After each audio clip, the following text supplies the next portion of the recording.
Arc-en-Ciel, votre émission marocaine, chaque dimanche pour tout savoir sur le Maroc. Actualité, culture, économie, société et animation festive. Avec Abdelatif, Arc-en-Ciel au cœur du Maroc. Bonjour à toutes et bonjour à tous et bienvenue dans l'émission marocaine sur Radio Pluriel Arc-en-Ciel.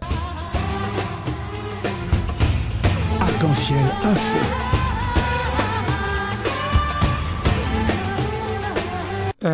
Nous sommes heureux d'être suivis avec un grand nombre d'auditeurs et auditrices de l'autre côté de la mer, notamment au Maroc, notamment dans les pays du Maghreb, suite à cette initiative citoyenne qui est dédiée à ce volet religieux, cette boîte à idées de volets religieux, notamment l'islam de ou en France.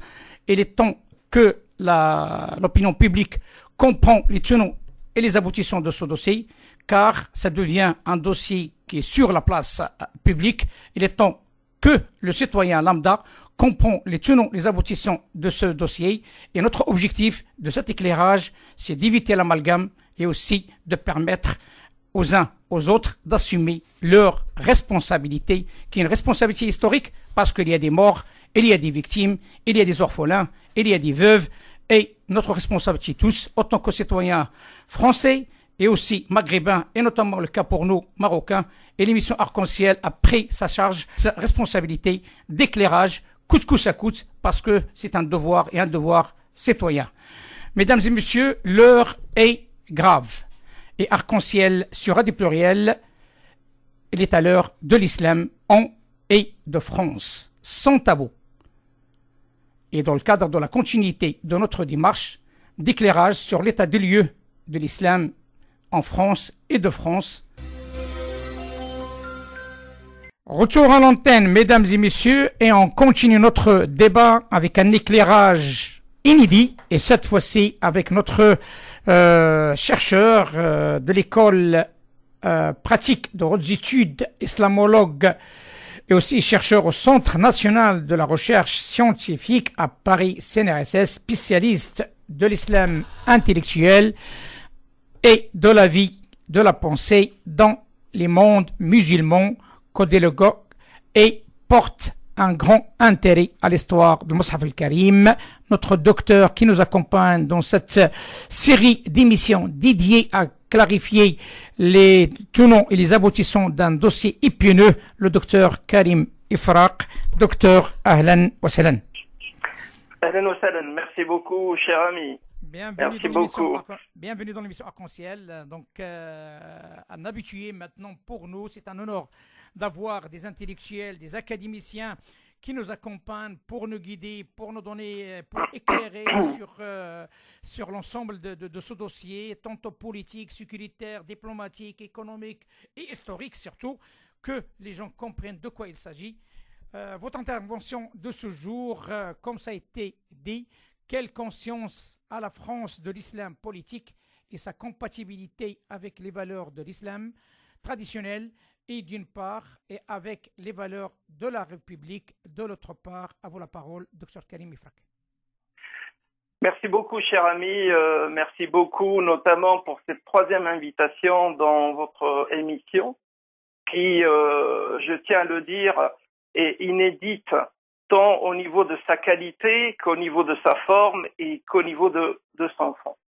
J'en profite également pour dire tous mes remerciements au public qui doit nous suivre depuis maintenant 3 semaines et qui certainement va rester fidèle jusqu'au bout, jusqu'au terme de ce dossier qui se veut dans la continuité. Nous avons eu l'occasion, lors des 2 précédentes rencontres, d'offrir une approche historique de l'islam en France et de France. Ce terme est devenu maintenant légion dans l'émission de Monsieur Abdelatif.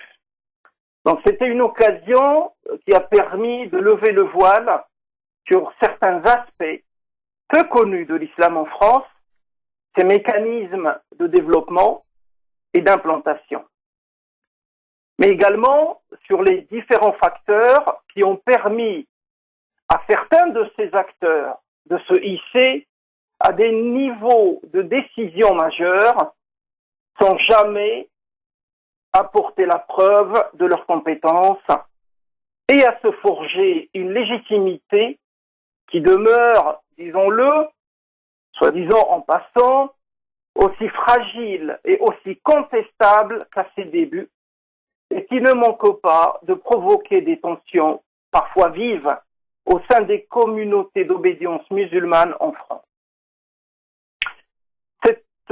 Cette étape donc passée, nous allons tenter de soulever, entre guillemets, les rochers pour voir ce qui s'y cache dessus, autrement dit, comment ces sédiments se sont constitués, occupant beaucoup de place dans le cas de certains d'eux. En bref, nous allons aborder la question depuis un angle analytique sans langue de bois. L'islam en France, en tant que phénomène religieux et non sociologique, est une chose qui a été provoquée un peu à l'image d'une force en hibernation et qui a été arrachée à son sommeil subitement.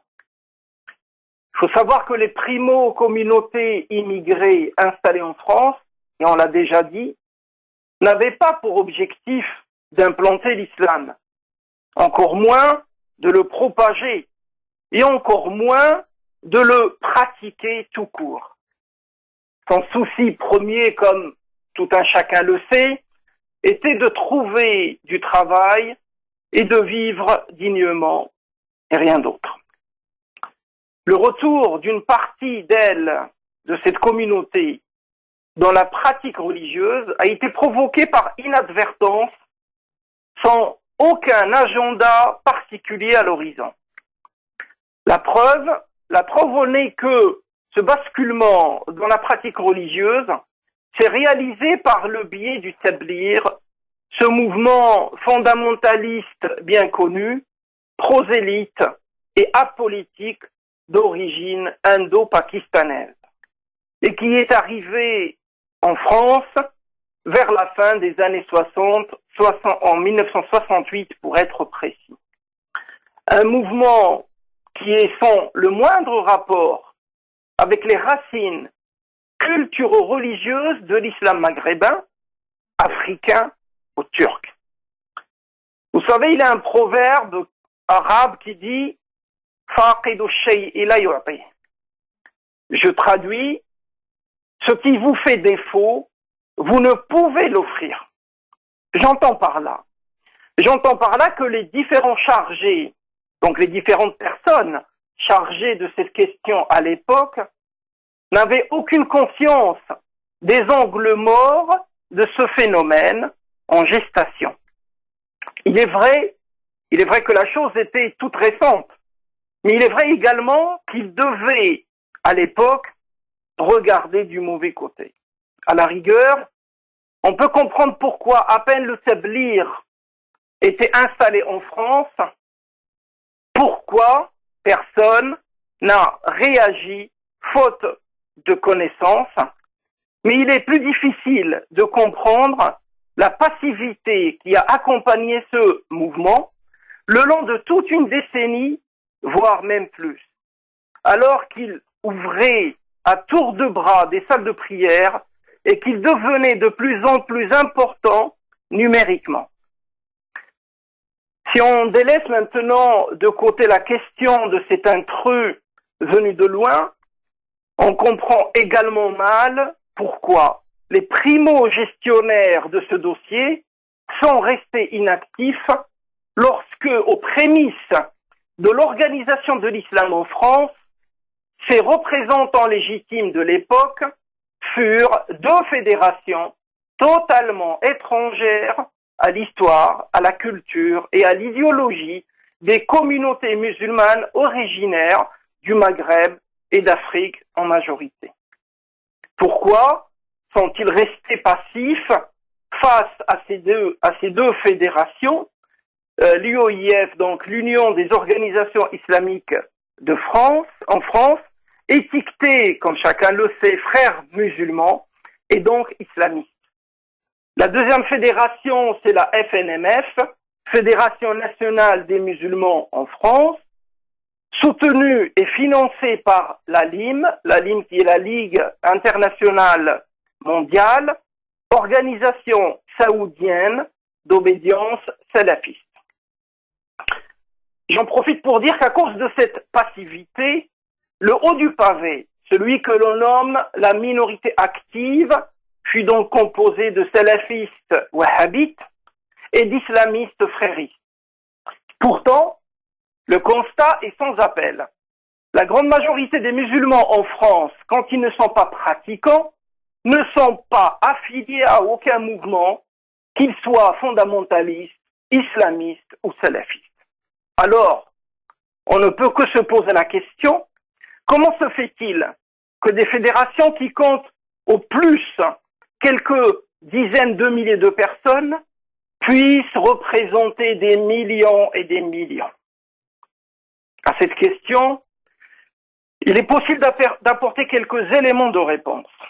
À commencer par dire que si nous en sommes arrivés là, c'est parce que la gestion du dossier de l'islam en France, et je ne parle pas du côté français, a été confiée à des amateurs quand il ne s'agit pas de certains individus qui ont trahi la confiance de ceux qu'ils sont censés représenter.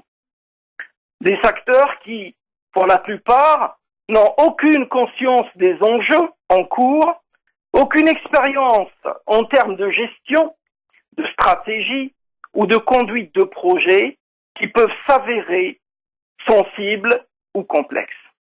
Résultat des courses, on assiste à une montée galopante des extrémismes et des radicalismes, à une montée galopante de l'islamophobie, car liée au point précédent, et surtout, et c'est là peut-être le plus grave, à une montée galopante d'un islam en France sauvage, c'est-à-dire là où chacun s'arroge le droit de le représenter selon ses convictions, voire selon ses agendas propres. À cause de cette gestion frappée du sceau de l'amateurisme, aucun dossier, depuis les origines, et ce jusqu'à nos jours, n'a pu aboutir ni en termes qualitatifs ni quantitatifs. Je peux, comme ça de mémoire, citer le cas de la formation des imams, le financement des lieux de culte, la formation des aumôniers censés atterrir dans les prisons, les hôpitaux et ailleurs, l'éducation religieuse des enfants musulmans et notamment de la langue arabe, et comme chacun le sait, cette éducation religieuse et de langue arabe se fait dans les mosquées, et bien souvent, on ne sait pas qui est derrière tous ces projets et qui est derrière ces dites associations qui gèrent les mosquées en France. Mais également, l'organisation du Hajj, qui est un dossier, comme chacun le sait, très sensible, parce que tous les ans, on a des remontées d'informations comme quoi les musulmans de France, tantôt ils sont lésés, tantôt ils sont mal accueillis, tantôt ceci, tantôt cela. Mais également, la mise en place de carrés musulmans, et la liste est encore très longue. Pire encore, loin de ces dossiers à la rigueur technique, il y a l'image de l'islam et des musulmans en France qui souffrent de plusieurs stigmates. Et dans ce cadre-là, rien n'est fait pour y remédier. Rares sont les colloques organisés dans ce sens. Et aucun média, entre guillemets musulman, n'est investi efficacement pour combler cette lacune. Hormis, bien évidemment, quelques initiatives individuelles, éparses, et parfois inscrites sous une autorité qui va dans le contresens. La majorité dite silencieuse reste silencieuse. Pourtant, elle est la première concernée et rien n'est fait pour changer les choses. Par contre, dès qu'il s'agit d'une invitation à Place Beauvau, la queue est à leur langue et les candidats nombreux. Ou lorsqu'il s'agit de questions polémiques à tendance politique, là aussi, des voix s'élèvent, mais non pas pour défendre l'image, le respect et la dignité des musulmans, mais plutôt pour faire parler de soi et d'attirer un maximum de naïfs à rejoindre son propre camp et à se fabriquer une image et un nom. Sans gêne aucune, il est possible de dire que le dossier de l'islam en France n'a pas bougé d'un iota, alors que les cheveux et la barbe de ceux qui se disent le représenter ont blanchi. Reste enfin une question à analyser. L'islam en France, devenu Islam de France depuis que M. Chevènement a annoncé que le nombre de citoyens français de confession musulmane a dépassé les 2 millions. C'était vers la fin des années 99, des années 90. Depuis cette date, en changeant de nationalité, l'islam est devenu un enjeu électoral majeur que M. Sarkozy a su exploiter avec succès. En attisant la question musulmane en France, M. Sarkozy, en même temps qu'il titillait gentiment la communauté musulmane, draguait délicatement le Front National avec à dessein de s'approprier ces voix beaucoup plus nombreuses que les voix musulmanes et naturellement acquises à la cause nationaliste. Face à cette instrumentalisation politique sur fond de campagne médiatique intensive, on peut que se demander que font nos champions bombardés au rang de représentants de l'islam en France. N'est-ce pas là, à votre avis, un dossier important sur lequel ils devraient se pencher d'urgence et de façon pérenne? Justement, c'est Karim, hein, parce qu'avec cette phrase-là que vous venez de citer, c'est un petit peu aussi la conclusion de M. Godard, puisqu'elle a parlé comme quoi l'islam de France, et malheureusement jusqu'à maintenant, il est représenté par des gens qui n'ont rien à voir avec les musulmans de France. C'est des parachutés, comme il a sorti, il y a d'autres termes, hein, donc je ne vais pas redire la même chose. Mais en tout cas, il y a un réel vide de la présence des musulmans de France dans ce débat tantôt politique et tantôt aussi qu'il faut pas l'oublier, tantôt culturel.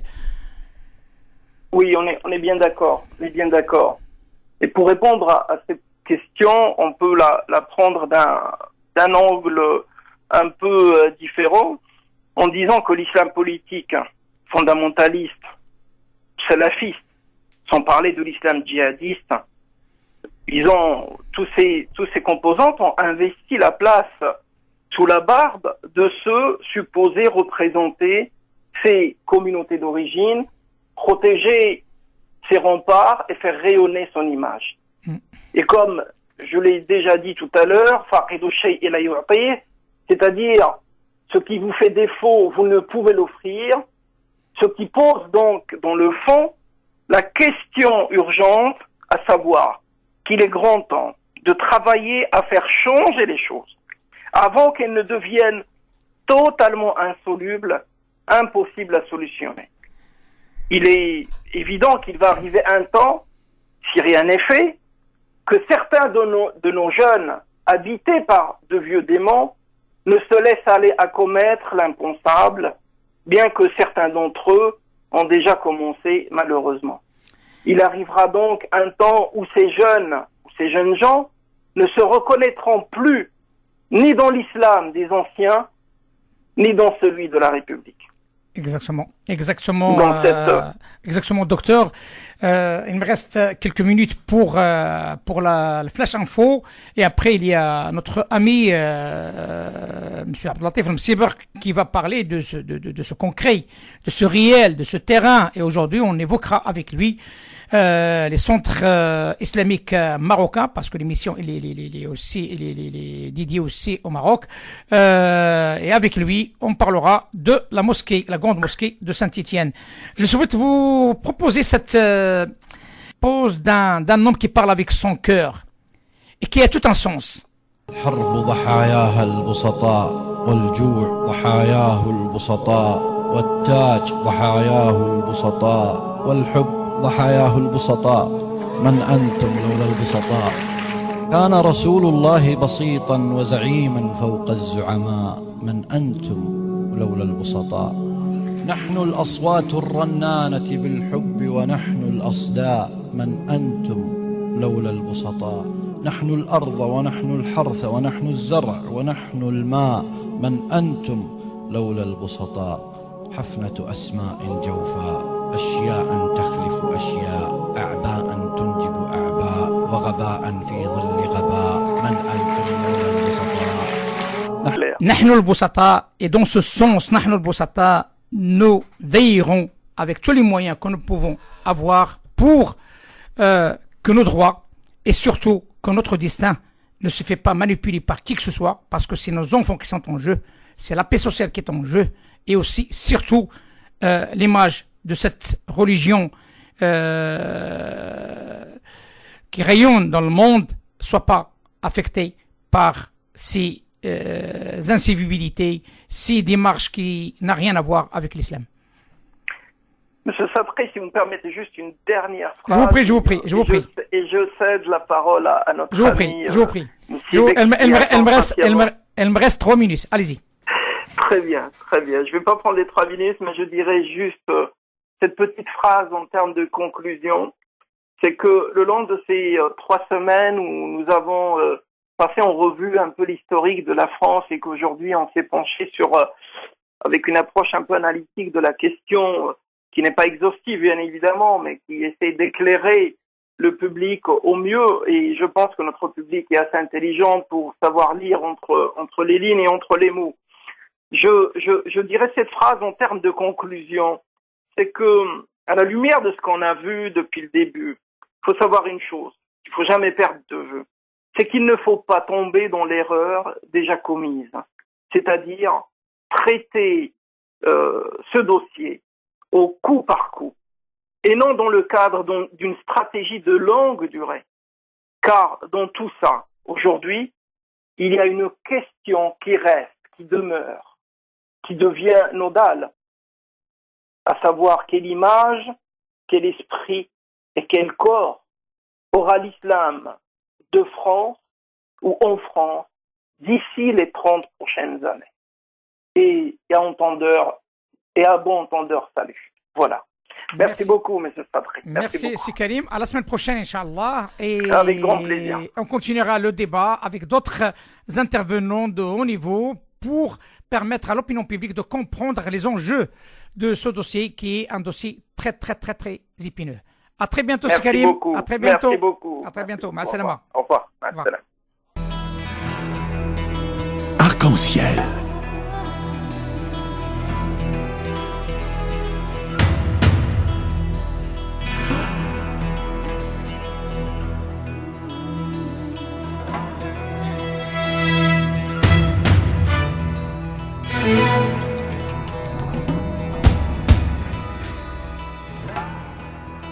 Arc-en-ciel, votre émission marocaine, chaque dimanche pour tout savoir sur le Maroc.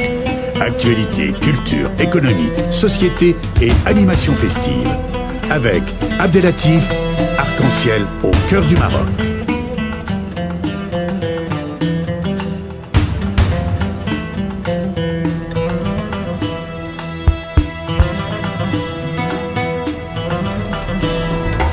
Arc-en-ciel, la chronique.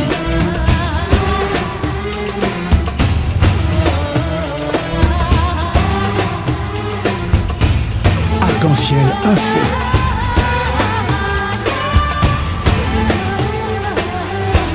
Arc-en-ciel, animation festive.